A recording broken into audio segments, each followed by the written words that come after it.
She's currently a full-time mum, and into that mumming she's popped some courses about beekeeping to freshen up the knowledge. But so much of it is already there in the bank of useful stuff we like to call memories. When I did my course at the Agricultural College, he brought in the brood box and the sublime, sort of an old frame of wax, and it was the smell, and I thought, that's the smell of my childhood. I just remember going to my granddad's house, and they had quite a small house, but it had this enormous cupboard, which probably at the age of 6 or 7 was like a room to me. It had everything in it, and it was like, you know, all their clothes and all their shoes and all their photographs and everything. And there would always be 2 great big boxes with bums of honey. It smelled of good polish and pear soap and honey and wax. You know, if I smell any of those things, it brings back all these smells. And when I did the practical, all the basics kind of, it just smelled like you and it smelled like Grandad, and it was just that kind of familiar. It was lovely. I remember vividly sitting on the road in the back of the maxi with my brother, sort of watching you and probably my Uncle George and my Granddad, you know, putting hives on your head, whatever you were doing.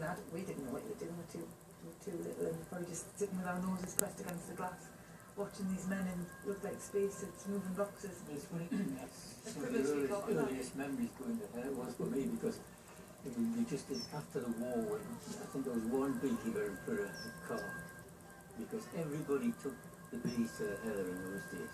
There was 2 crops, you had the flower honey and the heather. The flower honey was anything that the bees had been working on before the heather came out. So procedure was always the same, is spun out with flower honey, leaving drawn out comb ready to take to the heather. And we hired this ex-army wagon and piled all the bees' hives on top of it.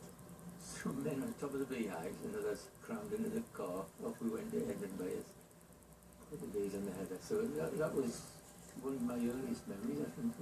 I remember before that, when I was 6 or 7, just sitting by Dad's hives, watching the bees come in and out, seeing the different coloured pollens and asking what plants were they working on to bring that colour of pollen in. Just completely absorbed in it, and been ever since. It's always been part of my life, but more in a kind of magical mystery sort of way. Now when you talk about those things, I know what you're talking about now. I've got the theory behind the practice now. My dad must have had some docile bees, because I used to sit right next to the hive when I was a boy without any soot on it, and I can never remember being stung.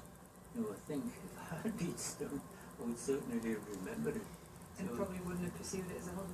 Well, maybe it might have put me off, but I certainly never was stung. Like the story of the told me of the lady who used to work, she was a very sort of strict lady and refused to put a bee suit on. She just did her beekeeping in a skirt, but she never got stung. And I said probably because the bees were too scared of her. But I'm not going to try that. I'll just go with my stick here about a gorgeous pink bee suit. Most people wear white, but Lizzie has a pink one. William and Lizzie, recorded by our talented radio operative Steve Drayton at BBC Newcastle.